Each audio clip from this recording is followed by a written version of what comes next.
Yes. Hello. Welcome back. It's Monday. We're back here. Talking a little bit about the Grammys while we're waiting for Kevin to join us. Well, first of all, the high points for me, seeing ELO play, and That's awesome. it's funny because I don't know if you can, because all they're performers, so you can't tell whether they're being genuine or not. But the the What do you mean, Mike? the enthusiasm for ELO from guys like Paul McCartney and Taylor Swift and people who were sitting in the front row it looked very genuine. They were great. They played Evil Woman and Mr. Blue Sky, and I think it was Ed Sheeran performed with them, and that was great. That was Ed great. Sheeran is phenomenal. Off the chart. Fantastic voice. I mean, he's a fantastic voice, incredible songwriter, unbelievable performer.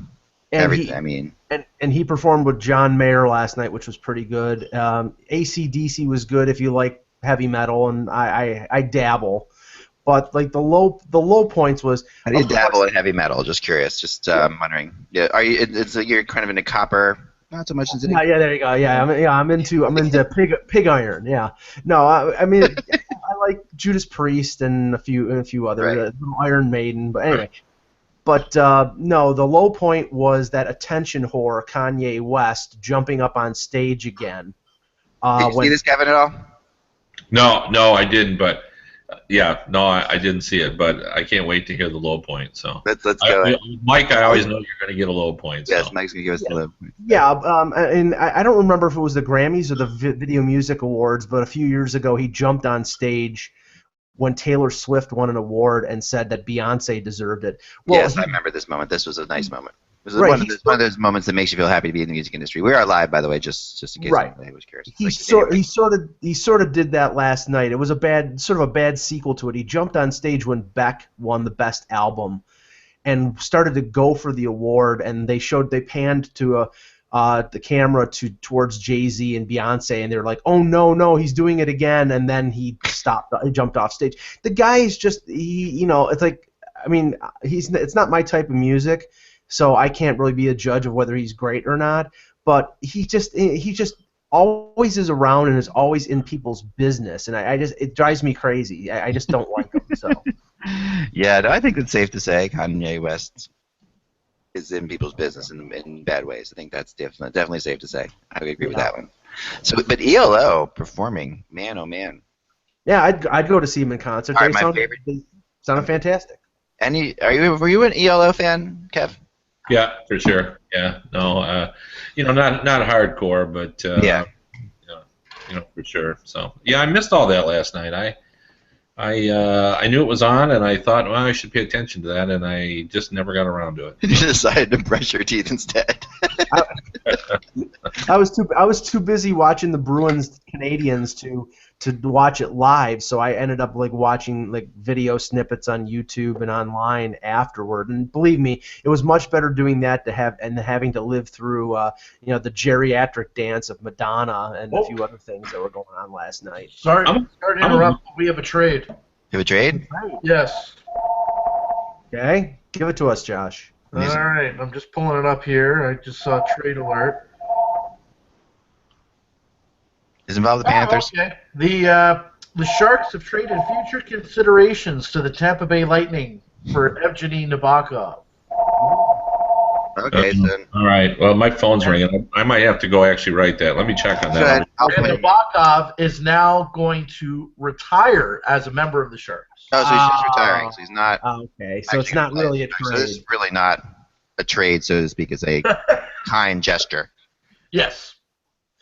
Apparently, at some point this week, he's going to announce his retirement, and the Sharks wanted to do it with him in a Sharks uniform. I thought you were going to announce something. I think the Florida Panthers are about to do something, and I've been tracking this all morning, and I don't quite have it yet, but I. So the next thing for the Sharks to do is to trade for Vesa Toskala. Yes. Has he retired? Oh yes. I think he's still playing in the Finnish league somewhere. He's finished. He's finished. Yeah. That's happened. Apparently, we're now looking at Kevin's desk. Yeah, Wow. I didn't realize Kevin did like works on like a granite type desk. Very nice granite, indeed. I like his chair. It's a nice chair. Um, yeah, there you go. Yeah, I would think that could something could be up in Florida. Just throwing it out there. I just got another text about it. I might add it to the blog and I'll talk about it as we go here. Here we go. Sharks acquire Nabokov from the Lightning. Announcement on Nabokov's future will be on Wednesday. So look out for that. Yes. He'll Now, announce how he won't play for them. the only thing is he's an over 35 contract. I know that he signed. I think it was a 1-year deal. May have been. Yeah, what's the benefit? That's a darn good question. I mean, is this just simply to be nice, or is this clearing cap space? Because it is clearing cap space. Yeah, I mean, are there I know there are cap ramifications for players. Retire, right? I mean, you're right about this. If he just retires and it's an over 35 contract, I can't see San Jose trading for him if there was cap ramifications, because then they would be limiting themselves in terms of making moves before the deadline. So I would assume that if they're doing this as a friendly gesture to end his career where it started, then there would be no negative to it. But I thought he is over 35. But yeah, and they've got to pay the cap hit. You're right about this. Like you can't just retire. So maybe this isn't just about that. I mean, if he signs his retirement papers, is everything? I don't think so. I mean, Ilya Kovalchuk signed his retirement papers, then went to the KHL, and But he wasn't over 35, so he wasn't over 35 exactly. So that's the issue. I wonder Inquiring minds want to know. if anyone in the chat room knows what's going on here. We'll check that out. There you go. We don't know, but somebody in the chat does. We're on the show. It's hard to make calls right now. Unless, of course, Kevin's doing that, but that's okay. Yes. Well, Kevin will be back. Too many calls right now. Okay, so let's start the show. And cut to ELO, by the way, I want to finish with ELO because ELO was the natural progression from the Beatles, right? And they admitted that. They flat out admitted that we were where the Beatles were going to go, right? Yeah, and stopped writing albums at about like the Magical Mystery Tour point, because the Beatles made like 6 Magical Mystery Tour like albums for a while there, and then they made a great album at the very end. But there were a bunch of like not so. I mean, arguably, I've had this discussion with Beatles people, and there are people who love everything the Beatles ever did, and I think the Beatles were the greatest band of all time. But I think there were also some albums that weren't all the greatest. And I mean, there were ups and downs. I mean, Rubber Soul was great, Revolver was great, Sgt. Pepper was great, Magical Mystery Tour went down a little bit, the White Album, Let It Be was, I think, one of the worst albums. Yeah, I thought Let It Be was fantastic. So that's Abbey Road was their best, maybe. Yeah, Abbey Road's clearly their best. Yeah, but no, and to that question, the thing is, it's like, you can see almost that the Beatles gave them their stamp of approval, because after the fact, George Harrison worked with Jeff Lynne so much, he produced one of McCartney's albums. So, I mean, I always thought that if after John died, I mean, there was rumor, right, that Jeff could come in and play Lennon's part, and the Beatles could go on tour, and that would have been amazing. Yes. Yeah. That would have been something, because he could have definitely pulled that off. Yeah. How much money would have the Beatles minus Lennon have made? They would have like dwarfed U2. Oh yeah, everything. I mean, there's no question. I mean, it obviously, they made enough money that they didn't have to do it. But if they had to do it or wanted to do it, a Beatles reunion. I mean, there are reunion tours out there that would kill still to this day. But that's one of them that would have just absolutely destroyed everything. So. Yeah, I don't know if we want to touch on because it doesn't have to do with hockey, but it does have to do with a particular hockey owner, about the letter that Charles Dolan wrote to a New York Knicks fan. Apparently, the Knicks fan wrote a rather scathing letter about how the state of the franchise, and Dolan wrote him a letter back that basically called him an alcoholic, and he said, "You're a mess," and a few other things. It's like, I'm like, I still can't believe an owner would actually do that. And especially, but I guess if you have a $2 billion company and you can go ahead and do. Owners are weird. Owners are weird people. I know quite a few owners, and they're really interesting people. And they don't do things by the rules that we do things by. They just have their own. They don't do things by the rules that GMs or team presidents do things by either. They just have their own way. Yeah, he basically told a 60-year fan of the New York Knicks to go and start rooting for the Brooklyn Nets. Right. And I'm like, okay, that's like the equivalent saying go root for the Devils now. It's like, yeah. Okay. Oh yeah. No question. I mean, that's crazy. That is crazy. All right, let's get started. Cut to Kevin's camera. Yes. Right. Well, before we get started, Yep. The poker player wants to come on with us when we have time this week. If we do, Daniel Negreanu, who's part of the ownership group of the Las Vegas franchise. Okay. We'll have to figure out when to have him on. Cool. Awesome. I know there's lots going on. There he is. He's returned. You're muted. You're muted though. Okay. We were going to introduce about that your chair. question. We were going to introduce your chair, Kevin. Oh, really? Okay. I'm ready to go. Okay, here we go. You should ask Kevin about that question, by the way, you guys were contemplating about Nabokov retiring and. We'll get right to it. We'll do it with the show. Why don't we do it? Why don't we put together a hockey show and discuss hockey issues? Let's do it. Let's do that. Novel idea. Here, let's try it. Why don't we start? the intros first, then we can do it. We'll start there. Okay, here we go. Ready? Again, let's do it. February 9th, Monday. Here we go. Smiles, everyone. Hi, Hockey World. It's February 9th, Monday, 2015. I'm Michael Agello. I'm Kevin Allen of USA Today Sports. I'm Josh Rimmer. And I'm Eklund, and you're watching the HockeyBuzzCast on HockeyBuzz.com. This is the podcast where we get together Monday through Friday at 1 p.m. to sort of discuss what's happening in the hockey world, so you don't have to. Or if you want to, you can. You can be a part of it, too. We're going to do a show today, so far we're on a roll here. But right before the show, it was announced that the Sharks had acquired Evgeny Nabokov, former Shark and incredible ping pong player.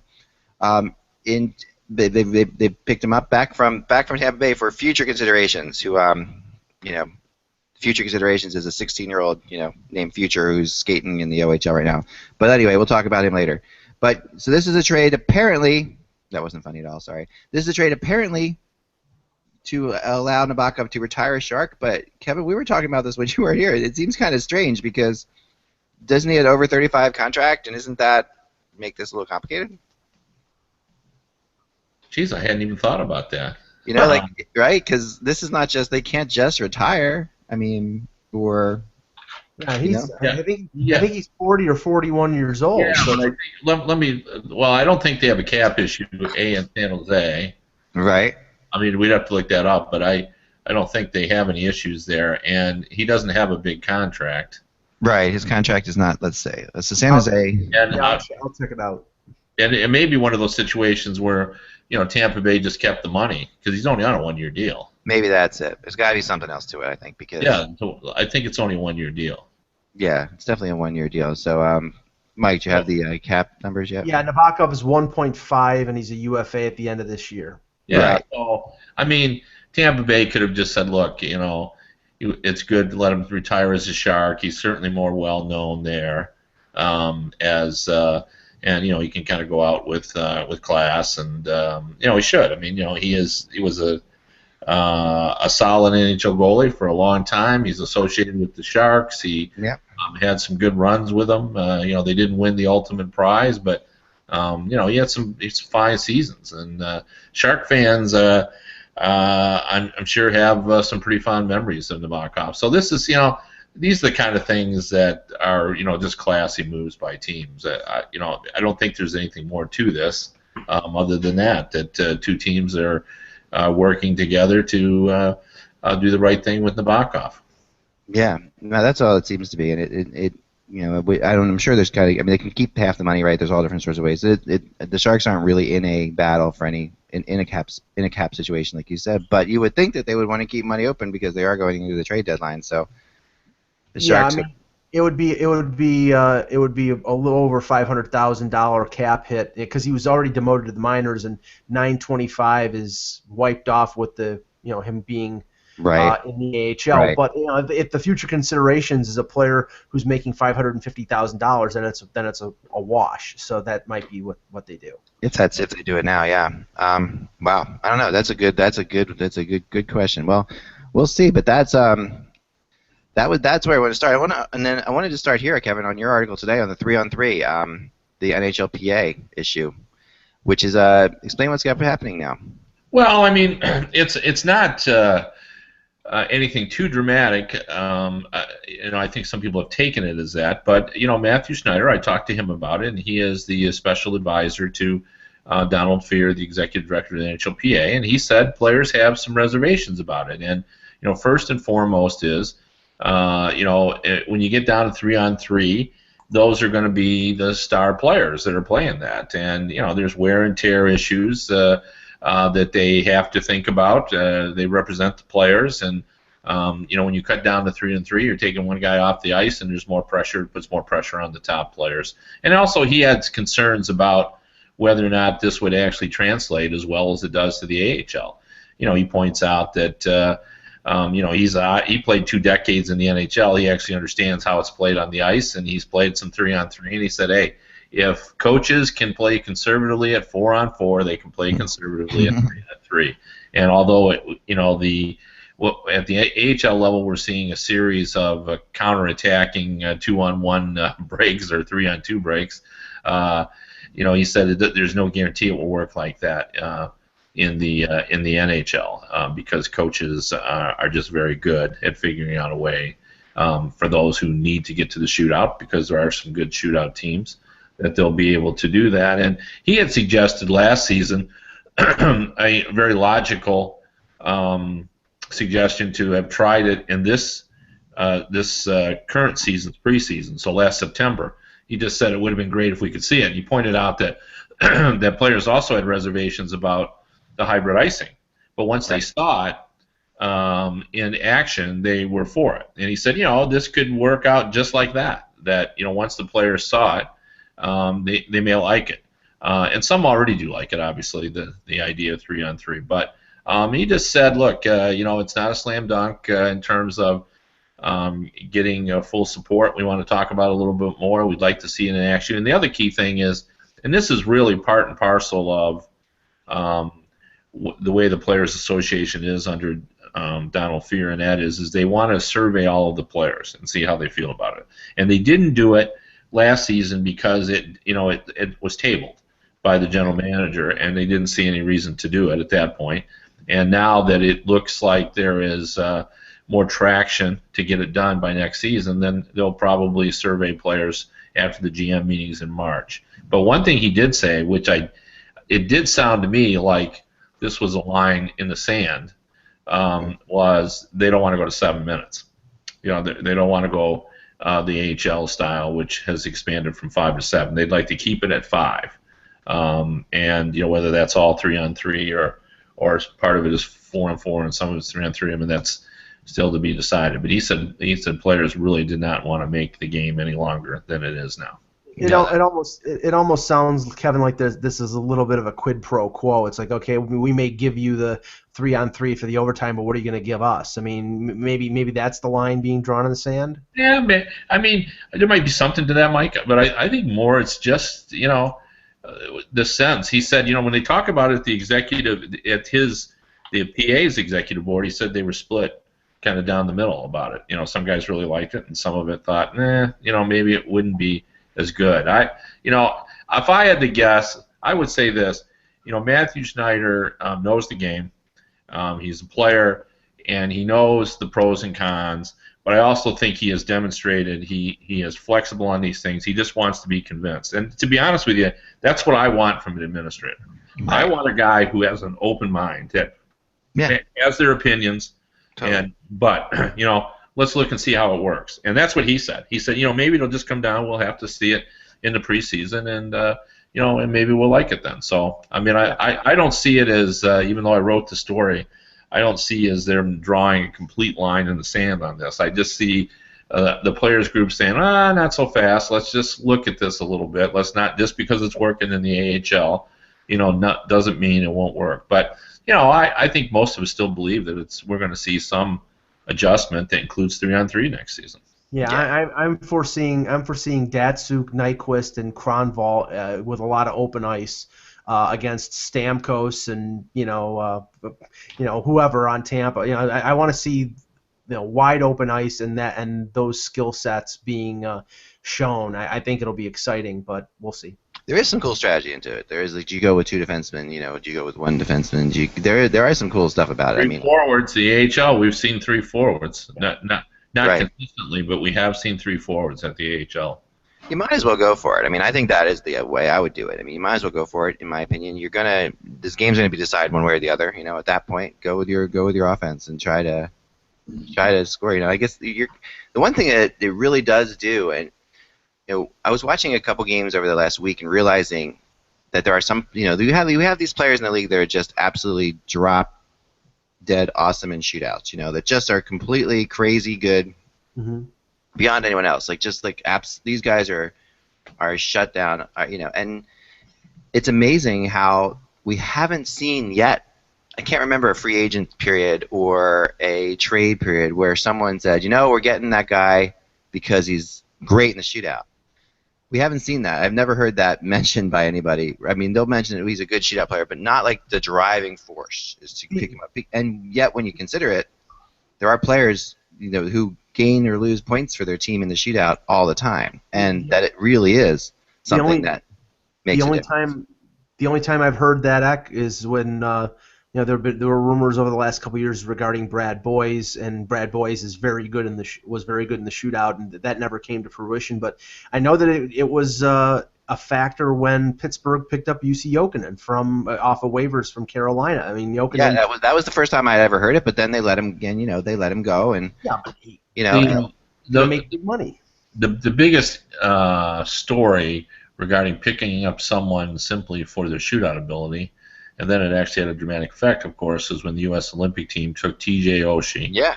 Dan Balsma said early in the process, because I was embedded as part of the process, said early in the process, I want Oshie and I want him for the shootout.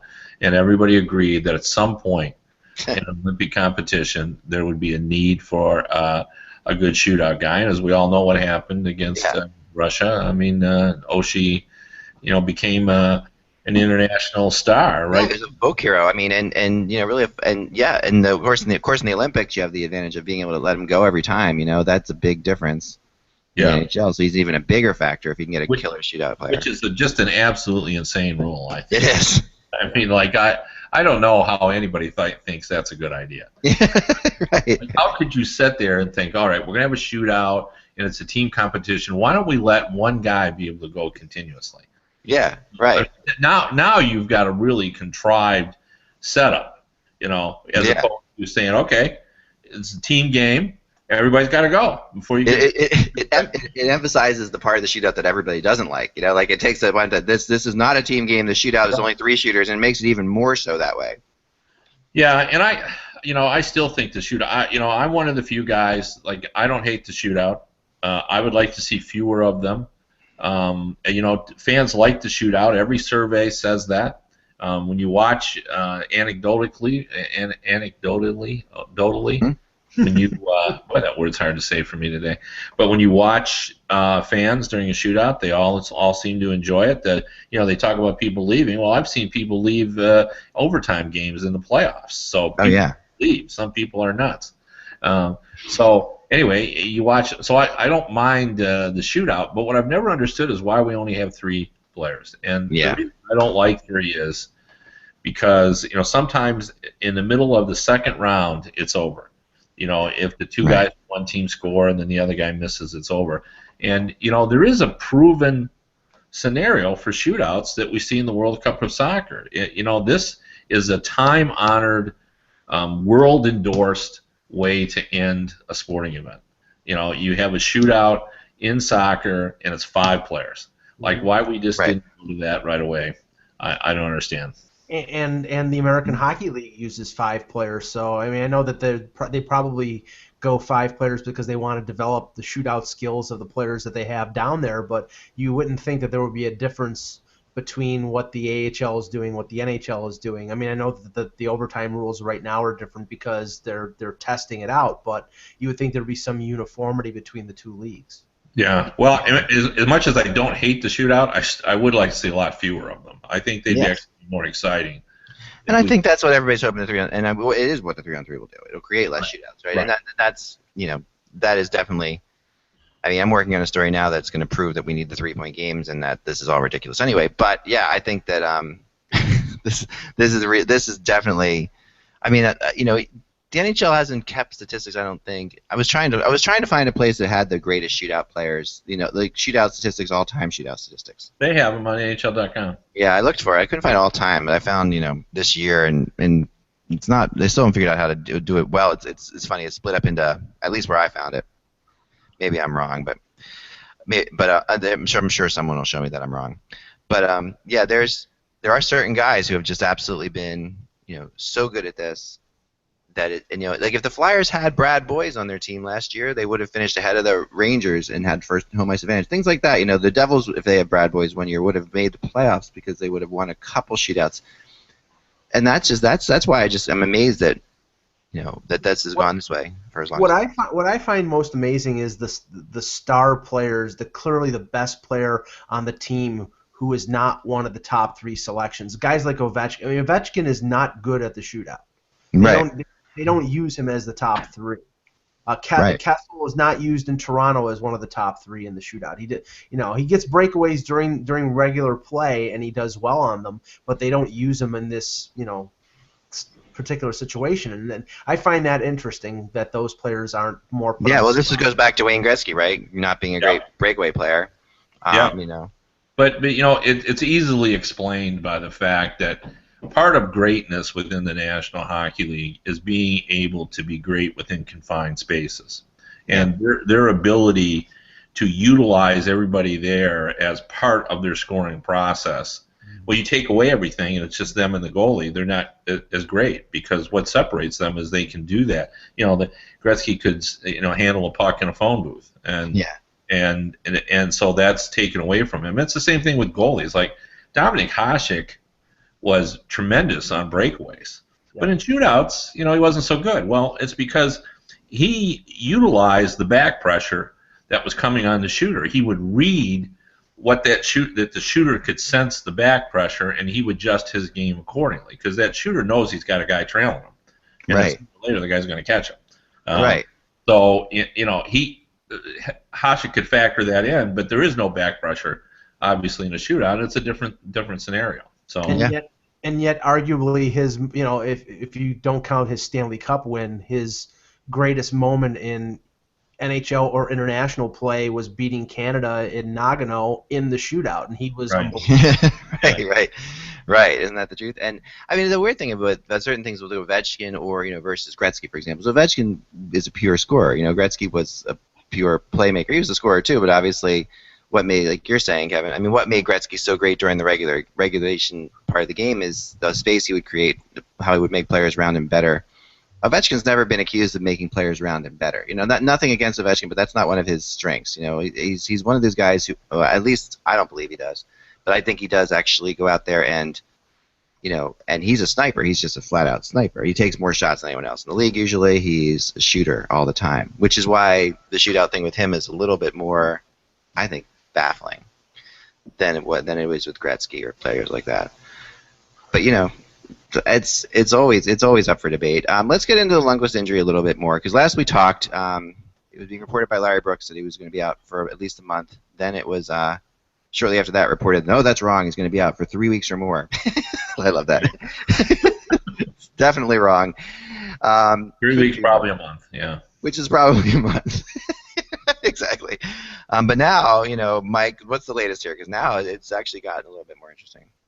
Well, the thing I heard this morning was that, the neck injury was so severe that I guess they said that if Lundqvist had continued to play, he would have been at risk for a possible stroke. So it doesn't sound like it's something that is, by the way, it's a couple weeks and he'll be fine. This sounds fairly serious. I mean, when you're talking stroke, I mean, that is a serious situation. So, I mean, what I'm curious about, and I mentioned on Friday, is if this is a month, and the Rangers are a team right now. Not that they're faltering, because I think that the top 8 in the East are going to be the top 8 that make the playoffs. But positioning wise, all the weight is on Cam Talbot, and Cam Talbot is a good backup. But I think that they're probably, I'm sure that Glenn Sather is probably considering a stopgap measure in goal, because I think they're going to need somebody to play in case Lundqvist.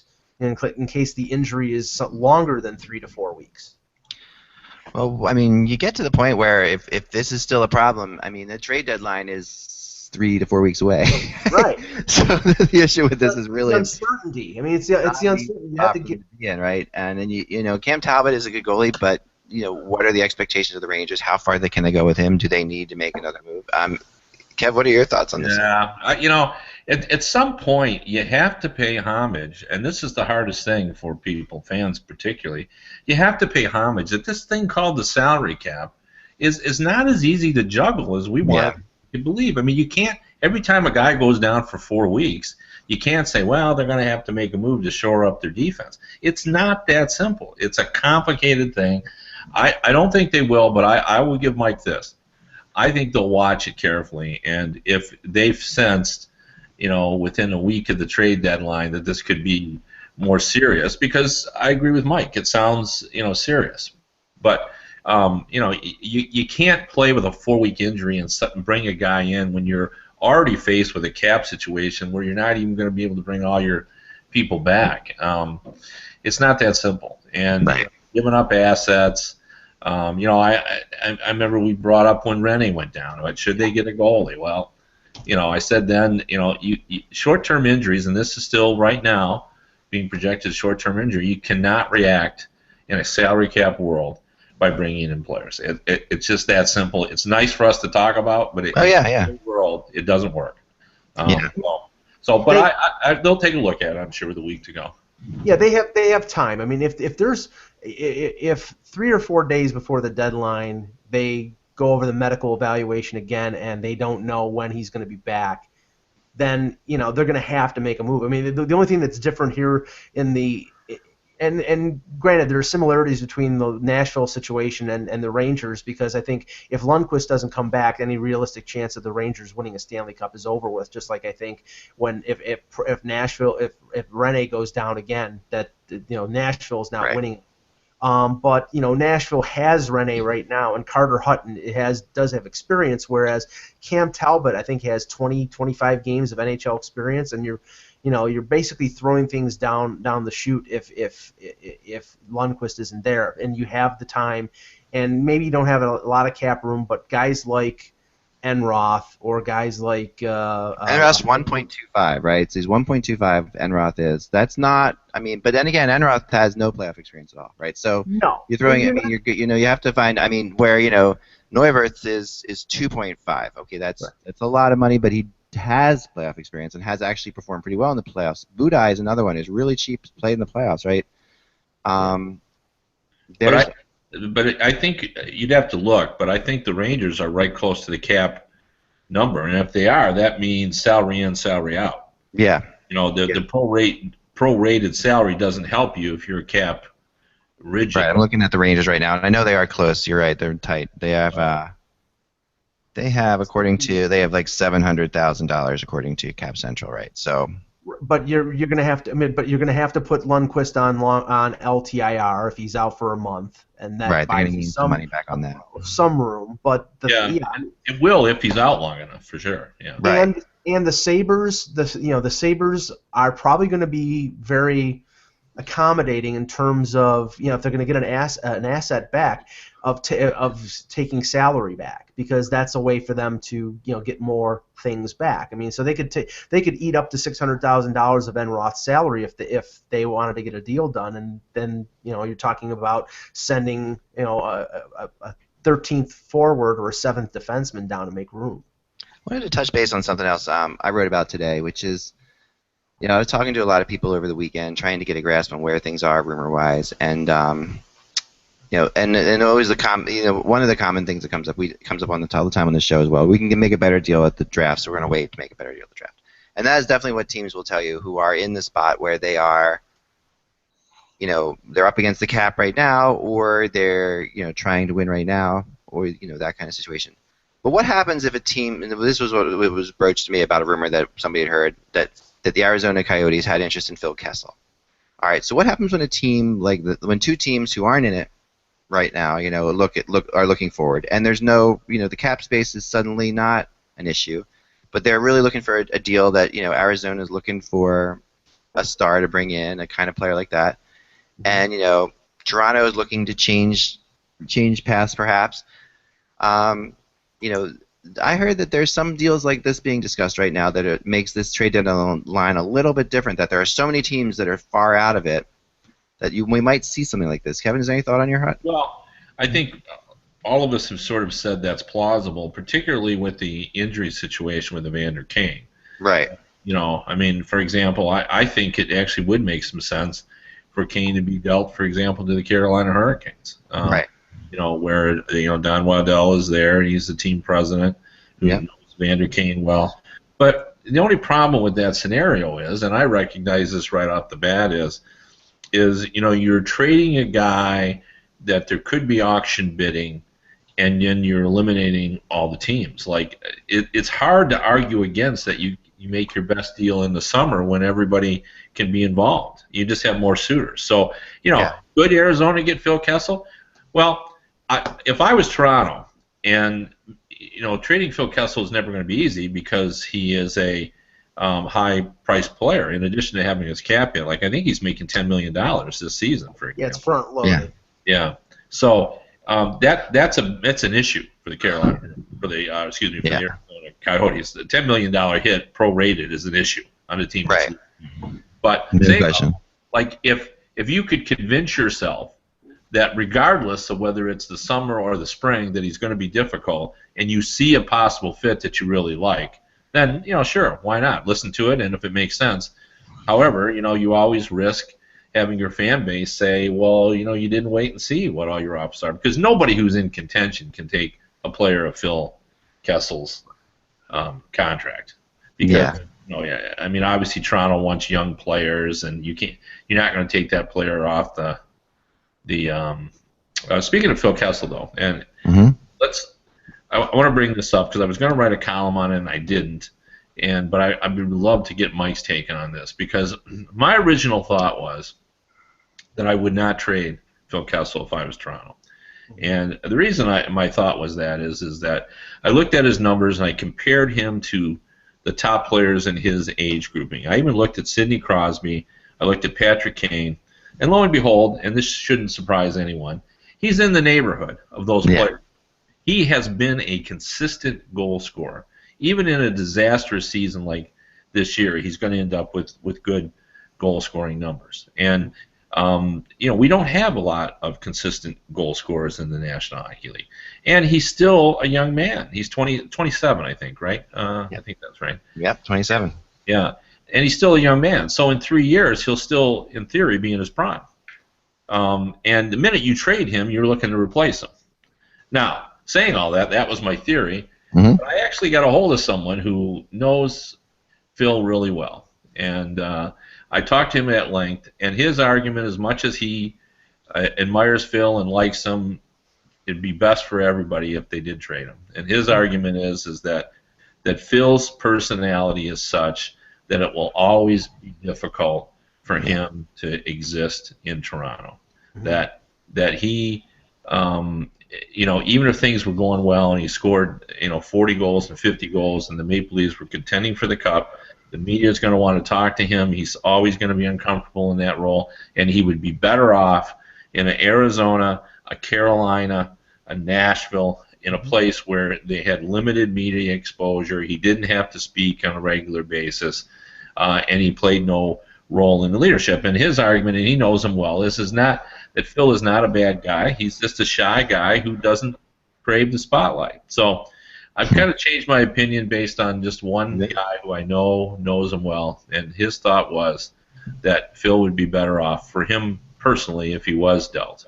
Yeah, and I think that it's nothing against Kessel, because I've looked at his statistics, and I mean, he scored 30 goals every year that he's been in Toronto. That was a full season, and even during the lockout, a shortened season, he put up fantastic numbers. He's been in the top 10 3 years in a row. So his performance on the ice is not the problem. The problem is he's the top paid player on a team in the media market of the hockey world, the center of the hockey universe, so to speak, and they want him to be accountable for the performance of the team, and he doesn't want to be, and maybe he shouldn't be, maybe he's not. I don't think he wants to be part of a leadership group. He just wants to go out and he wants to score goals, and you know what?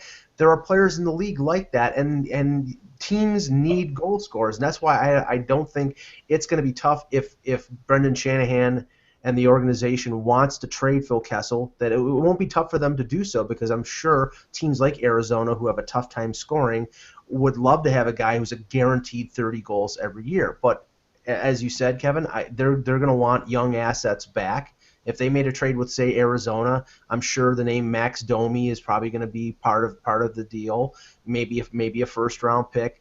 The thing is, it's like, $8 million. They can, there are a block of 5 or 6 teams right now that are $10 million under the cap. A couple of them being Arizona and Calgary with his old buddy Brian Burke. There are possibilities out there. I don't think it's impossible to move Phil Kessel. I just don't know if it's going to happen before March the 2nd. Well, but there's also two things. There's the cap number and there's the budget. Yeah. As I said, Arizona, while it seems to make sense, I mean, I just don't see them wanting to bring in a guy that, even if it happened now, they'd still be on the hook for a pretty big chunk of money. Right. What they sent back. Right. So I mean, that would be difficult. And I would dispute one thing that you said, Mike. Because I don't think we know whether or not Phil wants to be accountable or not. What he doesn't want to do is talk about whether we should be accountable. He maybe in the behind closed doors with Randy Carlisle, or right now with Brendan Shanahan, maybe he does want to be held accountable, but he just wants it private accountability as opposed to public. That's what I would say. He just is not that kind of guy. I mean, I've known Phil since he was 17 years old. He's always been a little shy, a little bit reserved. He's not a guy that likes the spotlight. Not at all. He never. What I meant about not being accountable is I meant that he doesn't want to be the spokesman. He doesn't want to be. He doesn't want to have to talk to the press every single day. And in Toronto, you basically have to. If you're the top dog, I mean, look at the expectation game. The expectation game is killing David Clarkson. He's making $5.25 million. He's got over 10 goals this year, and he's being buried in Toronto as the biggest failure in the history of the world, because he's not living up to the expectations. And the expectations for Kessel is, but you got to score 40 to 50 goals and play two-way and everything because we're paying you $8 million. It doesn't work that way. He's a complimentary scorer who can score 30 to 35 goals every year, without batting an eye, and that is a valuable commodity in this league. But I don't think his game is meant to being a centerpiece or being a leader on a team. He's a complimentary guy. We kind of saw that a little bit maybe in the Olympics, Kevin. I mean, you saw covering Phil Kessel in the Olympics is different than covering Phil Kessel in the NHL, and it felt like he was a better player for it, I thought. Well, he certainly was easier to get along with, because he was a star among stars, and he wasn't even close to being. He was not in the leadership group, right? Nor was he expected to be, right? And that's the whole thing that I never have liked about the modern NHL, and that is that leaders sometimes now are picked based on their performance level on the ice and not their true abilities as a leader. Right. And it's a tricky situation, because it's nice to say a third liner should be a captain because he's a hardworking guy and he's a vocal guy. But if he's only playing 11 minutes, sometimes that doesn't work too. So I'm sympathetic toward the coaches have to make that decision, because you got to benefit a lot of backers. But there's a big coaching. Yeah, I agree. And then in hockey, there's a big thing about players who aren't playing well not talking. The players. I think it's a Canadian thing mainly. It's a politeness thing, but I really do feel that you've had players who if they're leaders but are slumping, they get silent within their locker room. I've heard people talk about this before. Many players say that they change their game, and some players only feel comfortable saying, "Come on, guys, let's get going." If they themselves are going, if they're not going, they won't say anything at all. Right. And that's you can almost compare this too to, speaking of leadership, what happened in the Winnipeg Jets dressing room, and I pointed that out earlier this season about what happened between the Leafs and their fans when they didn't salute the fans. Would that have happened in the rooms of Crosby or Taves or Zetterberg or some of the great captains? The answer is no. Well, would that Winnipeg thing have happened in one of those two? And I say the difference in that is it might have happened. I think that players do police themselves, and I think that's a good thing. But the code of silence, I think, could have been stronger. In rooms with Taves or Crosby or Zetterberg, and I'm forgetting other great captains. There's so many of them around the NHL. But generally, players wouldn't have allowed that to get out of the room. So that's, I guess, the surprising thing about that. The only thing about that, Kevin, is don't you think that it got out as sort of a means to an end? Because now I think Kane's fate is sealed in Winnipeg. There's no going back. Could have been. That's a good theory, and I think that's possible. But for the most part, players, as a general rule, and I think you know this, do not like their laundry airing in public.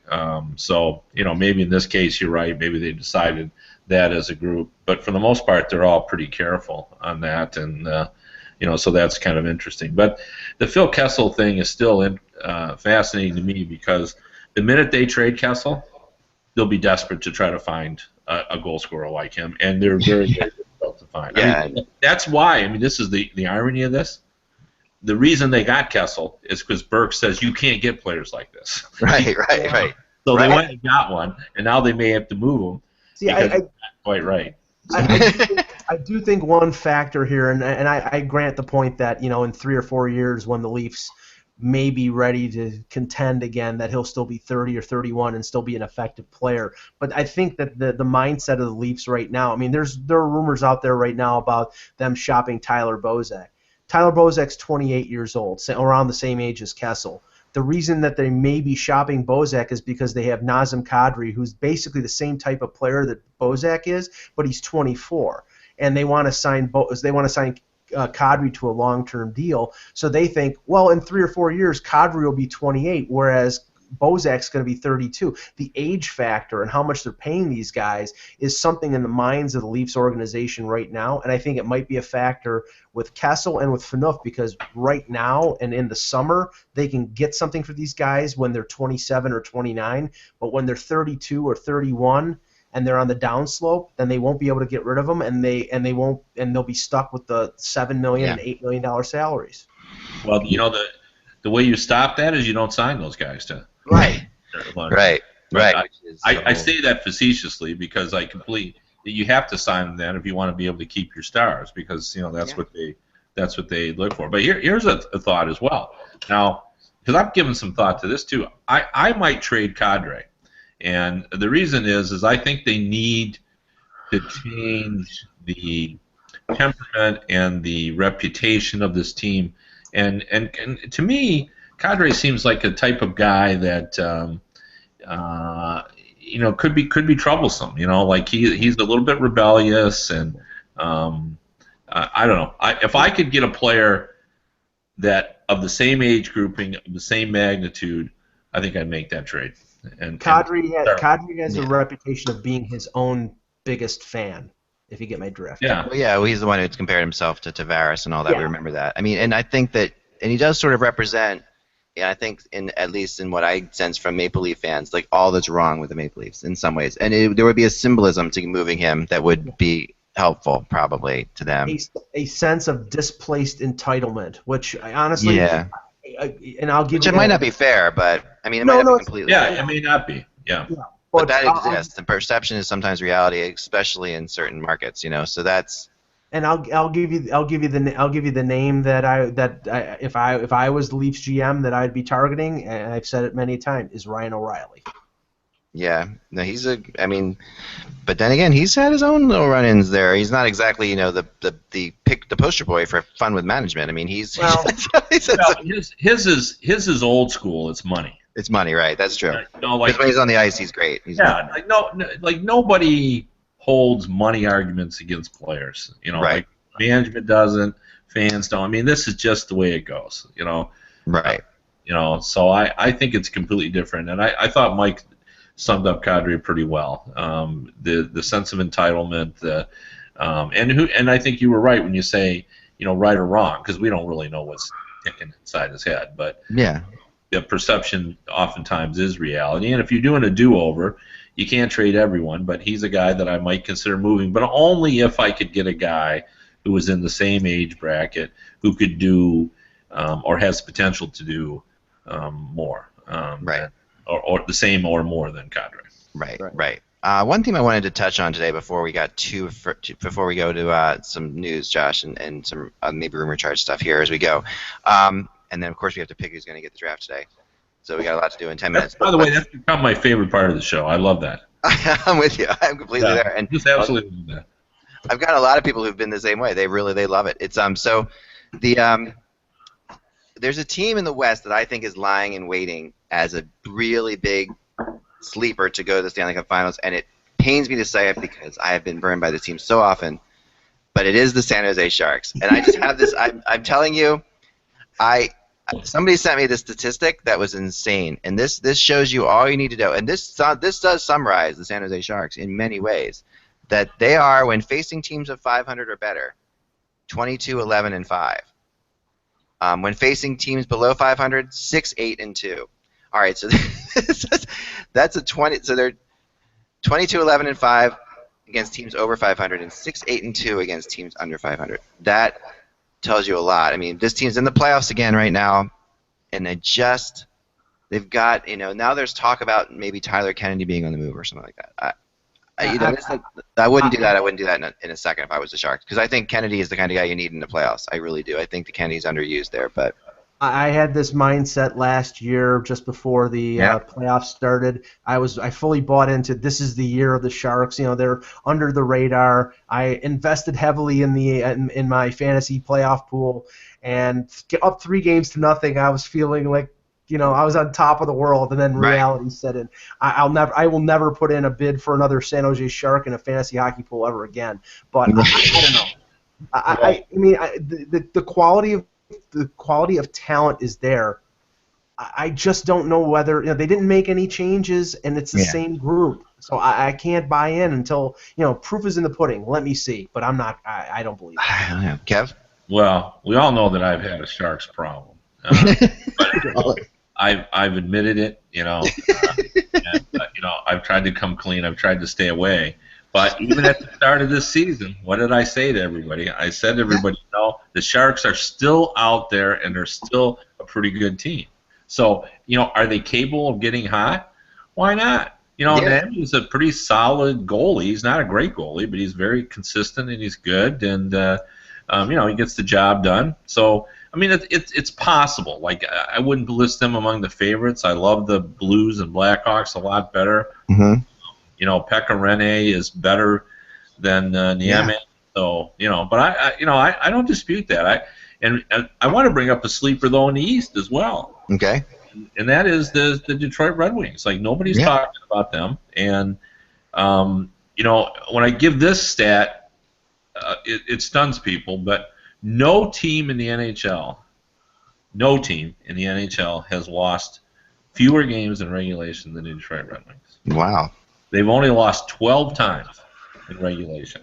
Wow, that is pretty stunning. Yeah, well, and they're terrible in the shootout. So they've had a little bit of trouble there, but and it's mostly been goaltending because Howard has the yips, as I've documented before. Yeah. But they're 9-1 in their last 10 games. Their defense is much improved this year. It's been pretty good. They're using their third-string goalie. We're talking about Lundqvist going on. Mrazek was in the minors when this started. He was behind Gustafsson. He's behind Howard, and he's been part of this 9-1 run. They score goals. Their goal differential is very good. They've done a good job. Now, here's the only caution, and this is an important one. In their own division, they're not so good. So right. They're 0-4 with a couple of overtime and shootout losses against Montreal and Tampa Bay. That's not good. They're 1-2 against Boston. So they're they won 1 out of 7 games against those 3 teams, all within the division. Man, so their record outside of, think about that. Think about the record outside their division is insane. Yeah. So, but they're interesting, and I think they're a real sleeper out there, and they're a team that when you're penciling in about teams that have more potential, maybe we're talking about they could win. They have that combination that always seems to work in the playoffs. Of guys who've been there, young guys who are coming. And then the middle of the road guys too, and Howard's back, or he's healthy but not playing. I understand tonight. That's what. Yeah, I mean he's back. I think they just want to ease him in slow, and he plays. It's not till they play Wednesday against Pittsburgh. But they thought he might play Wednesday, so we'll have to see how that goes. But I think they're an interesting team to be sure.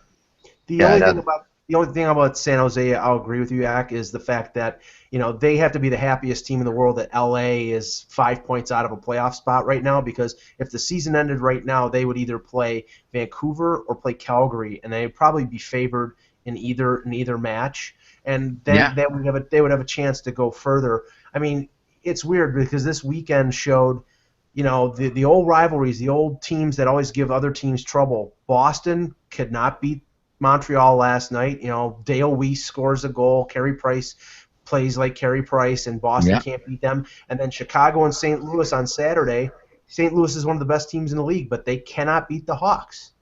It just can't. Yeah, and that's what we keep saying. I mean, that is at the end. That's my favorite thing to do, as you guys know. Towards the end of the year, is I do this thing called the matchup playoff predictions, where I go, if the playoffs were to end now, exactly. How this whole thing would play out based on the matchups, because that to me is always the most interesting thing. I'm going to throw this last thing out too before we go to the news. Is that okay? The Philadelphia Flyers are 5-0-1 in their last 6. They yesterday got a big regulation win against the Capitals. They're 9 points out right now of a playoff spot. But I want to show you their schedule for this month. Because remember the Flyers had that ridiculous schedule earlier in the year that was just crazy. It was right around Christmas time, I think it was. This is their schedule for this month. Okay, so they you see here they lost the Islanders in a shootout. They've got the Canadiens tomorrow night, but then Columbus, Buffalo. Nashville's tough, right? Washington, Carolina, Toronto, and the Rangers. I mean, this is not your. If you're going to get back into it, and you want to make a run, this is where you can do it. I mean, you've got besides Nashville and Montreal, you've got and you're also playing the Capitals again. The team you're chasing is the Caps, really, and the Rangers. Those are the 2 teams you're chasing. So you get a chance to play both of them. But what you have to do is prevent your goaltender from getting hurt during a TV timeout. Well, yeah, and that's a very last night he goes down again, and in a really weird. This has been the strangest year for Mason injuries. He's gone down at strange times. We just don't know what the heck is going on. It seems like some kind of nervous thing. Our nerves, not nervous, but nerves issue right now with his back. And I got some stuff on that, by the way. Okay, we'll go to that. But this schedule, I mean, you won't often see an easier monthly schedule than this. I would point out the Carolinas played pretty darn well.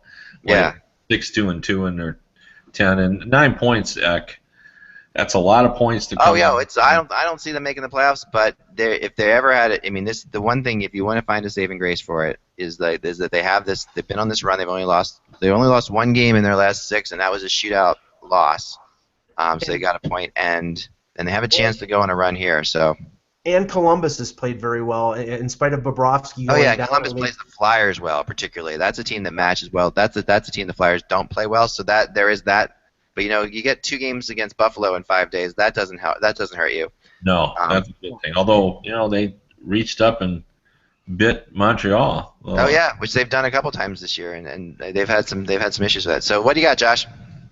Yeah, guys. The good news and bad news in Philadelphia. Obviously, the bad news is with goaltender Steve Mason. some comments by Ron Hextall last night confirming that he wouldn't be able to come with the team to Montreal for Tuesday's game. You'd be surprised if the 26-year-old played at all during the Flyers' upcoming 3-game road trip. That being said, the full extent of Mason's injury still isn't known. Just a lot of speculation. Yeah. And to make matters worse, guys, the man the Flyers would likely summon from the AHL, Rob Zepp, is also hurt. So I wonder maybe if there's a possible goaltender that the Flyers could out and get. I know there's no chance of them really making the playoffs here, but they called up Stolarz, didn't they? They called up Stolarz? They call up Stolarz. They're going to go with Emery, but if Emery goes down, which is always possible because Emery isn't exactly the healthiest goalie in the world out there, yeah, then you could have an issue. You could definitely have an issue with, and I think Enroth might be an option for them. It depends on where they are, what they see here, and how this plays out. I know they like Enroth a lot. That's 1.2. They're up against the cap 2. And remember, they're going to have issues with the cap if Kimo Timonen comes back and plays for them. They're going to have to make a move there because to bring Kimo back into this fray, they're going to have to make a move to. So they're already in a spot cap-wise. Whether or not, the Kimo thing, he's, talking to him, he's in great shape. He's practicing this week which is perfect because the Flyers are on the road. So he's practicing by himself. He's skating by himself. And then he plans to start skating with them on the 16th. When they come back, when the circus is in town right now. The Barman Bailey Circus is in Philly. When the circus leaves town and the Flyers return on the 16th, he will be back and then practice with them for play with them hopefully a week or so before someone has to decide what the heck they're going to do with them. But yeah, anyway, that's the Timo Timonen update. Josh. Well, the good news in Philadelphia, guys, and brace for this, a news release just went out, press release, that Comcast Spectacor is introducing a new, upgraded, and free Xfinity Wi-Fi network at the Wells Fargo Center. So, Eck, if you've ever had problems with the Wi-Fi there, apparently it's all going to be fixed. I'm sure it'll be awesome now. Yeah, I mean, I've always had free Wi-Fi at the Wells Fargo Center as a member of the media, but they and it's always been pretty good. So we'll see. Maybe it's for the fans then. I like that idea. Apparently they've upgraded the system. For us to give this country to give the entire country free internet at twice the speed that anyone's getting it now would only cost $200 million or something like that. No, $200 billion. Sorry, $200 billion, which is a lot of money, but not in relation to what we spend on other things in this country. Really, and considering what that would actually do for commerce in this country, if everybody I don't know. Seems like a bargain compared to Obamacare. It's a bargain. I mean, and I honestly think that what it would do for retail, what it would do for everything, and what it would do for podcasts, and what it would do for the internet. I'm a supporter of this. Go ahead, Josh. Continue. Guys, some sad news to pass along.